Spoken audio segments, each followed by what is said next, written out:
Ja, to veç Dalja marr. Alba me pungën. S'ne mor pungën atë. Ani gote. Ani sulla. Hajde, shkojmë. Shkojmë, ha? Hey, thank you all for coming today and joining us as we continue celebrating the Europe Day. What you have behind us is a mural that we are painting on the side of our building, and we are hoping for it to become one of the landmarks of Pristina. This mural is dedicated to good energy, and as you know, that's one of the priorities of the EU in Kosovo, to promote the green transition and transition to sustainable and renewable sources of energy. The EU has been investing in this sector in Kosovo for many years now, and you've heard about all our projects, such as the plans for the solar district heating in Pristina, the biomass district heating, for example, in Jakov. There are many other interventions, and most recently, we also launched the energy support package, which in its first tranche included support for the households. It was rewarding energy savings, and it will help micro, small and medium enterprises improve their energy efficiency, also by improving insulation of premises, buying energy efficient devices and heating systems. So these are all things that are in place.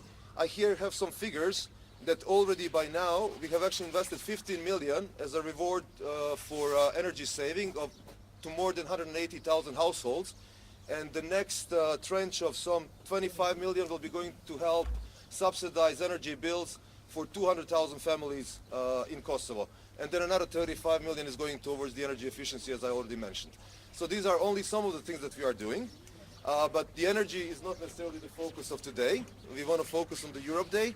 And with that, I would like to pass the floor to Ambassador Sunyog to say a few words about Europe Day. Well, thank you, Nicola, and thank you for all being with us. Particular thanks to the Minister. We are actually on the 9th of May, so this is the Europe Day. So I would start by congratulating everybody on the happy Europe Days. Of course, the European Union is a peace-building project, actually, and we are quite worried that we are even now in the period of war in Europe. And this is something which is affecting not only Ukraine, which is being kind of attacked by Russia, but also the whole Europe from the security point of view, political point of view, but also from energy point of view and food security point of view. So there's a number of negative consequences of the war, one of which obviously is increased energy prices in Europe. And this is why we actually are focusing in our assistance on the issue of energy, both on energy saving, but also energy transition for safe, secure and green energy systems. And this is actually one of our priorities in our assistance.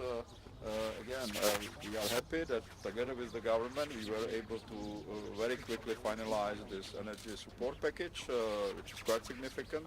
But we are also continuing with our other projects, helping Kosovo to transit to meet the goals of Green Deal, but also to meet the European Union standards, because we see Kosovo as the whole region as future EU member states. So we want Kosovo to actually meet all the European standards as soon as possible. And of course, I should mention today, for this year, that I'm quite happy that we finally finished the issue of visa liberalization. So I'm really happy that Kosovans would be able to travel to Schengen as of 1st January next year, visa-free. So this is one of the successes. Obviously, it's also a year of breakthrough in the dialogue. We have had an opt-in agreement, so we are hoping that this will be implemented as soon as possible. We are, of course, also ready to support Kosovo with implementation of the energy strategy. So with that, I would kind of pass the floor to the Minister. Thank you, dear Ambassador. të nderuar ambasador Sunjok, të nderuar qytetarë, të dashur qytetarë përfaqësues të mediave, është kënaqësi që të jem këtu sot së bashku me ambasadorin Sunjok për të përruar këtë mural që po e shohim rrapa, i cili në mënyrë perfekte simbolizon të ardhmen tonë dhe evropiane energjetike. Në këtë ditë që po shënojmë ditën e Evropës, vlen të theksohet se Bashkimi Evropian me rastin e agresionit rus ndaj Ukrainës ka treguar një unitet dhe ka treguar që plotësisht jetëson vlerat mbi të cilat ai është themeluar, duke përfshirë këto mbizotrimin e paqes, duke përfshirë këto vlerat si demokracia e të drejtat e njeriut. Ne si shteti i Kosovës, megjithse i ri, kemi qëndruar dhe ndajmë plotësisht këto vlera të Bashkimit Evropian dhe shohim të ardhmen tonë askund tjetër përveç në Bashkimin Evropian të ardhmen. Në këto vitet e fundit, veçanërisht gjatë vitit të fundit, kemi shënuar shumë suksese në këtë drejtim, duke përfshirë përfundimin e procesit të liberalizimit të vizave, fillimin e procesit të antarësimit në Këshillin e Evropës, aplikimin për për BE, për Bashkimin Evropian, për antarësim në Bashkimin Evropian, si dhe progres në të gjitha fushat në agendën e reformave evropiane dhe jemi të përkushtuar që këto t'i vazhdojmë edhe në të ardhmen. Bashkimi Evropian sigurisht që ka luajtur rol kyç jo vetëm në çlirimin e Kosovës, por edhe procesin e shtetëndërtimit dhe përkrahjen për shtetin e Kosovës. Në veçanti do të flas pak për energji. BE-ja ka qenë dhe mbetet një ndër partnerët tonë kyç, i cili ndër vite na ka mundësuar që ta përforcojmë sektorin tonë të energjisë. Në veçanti ndër projektet e fundit i kisha veçuar projektin e financuar nga BE-ja në Gjakov për ngrohtorën e qytetit në Gjakov, në investim prej 15 milion euro, si dhe përkrahjen e projekteve si ngrohja solare qendrore në Prishtinë këtu.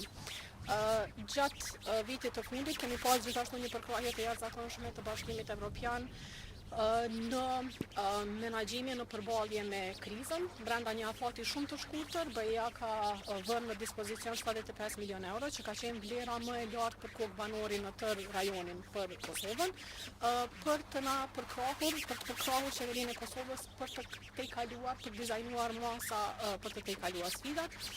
Në këtë aspekt, siç e tha ambasadori, 15 milion euro tani më vetë janë disbursuar përmes përkrahjes për kursim të energjisë gjatë muajve të kaluar. Përderisa gjatë muajve në vijim, kemi edhe skema të tjera, të ngjashme në vitin e kaluar që kemi pas skema të suksesshme, që përfshin këtu subvencionimin e familjeve për të blerë pajisje të ngrohjes eficiente, ose pajisje të tjera shtëpiake eficiente, përkrahjen e bizneseve, mikro të vogla dhe të mesme për të blerë gjithashtu teknologji eficiente, qoftë teknologji të prodhimit ose për ngrohje. Pastaj do të fillojmë skemën e parë të eficiencës në sektorin rezidencial, pra në shtëpi private, ku do të përfshihen subvencionimi i masave të eficiencës, si ndrimi i dyerve, edhifareve, izolimi i shtëpive e të tjera, në vlerë prej 10 milion euro së paku. Dhe për të siguruar që prekim masat më të ndjeshme të shoqërisë, tani më kemi filluar zbatimin e masës që parashon masat të eficiencës në ndërtesa sociale, të banimit social në për komunat të Kosovës, ku tani më 29 ndërtesa kanë aplikuar, nga 12 komuna kanë aplikuar dhe kanë plotësuar kushtet për këto masa. Sigurisht që ky është vetëm fillimi. Ne parashohim në të ardhmen edhe shumë investime të tjera në sektorin e energjisë, ku për ta bërë atë më të qëndrueshëm, më të sigurt edhe më të pastër. Dhe për këtë e dim që mund të llogarisim në ndihmën e BE-s së një partnerit. Kemi një rrugë siguruese përpara, mirë po jemi të bindur që me një partner si BE-ja ne mund t'ja dalim. Mirë me ditën e Evropës, ambasador dhe të gjithëve.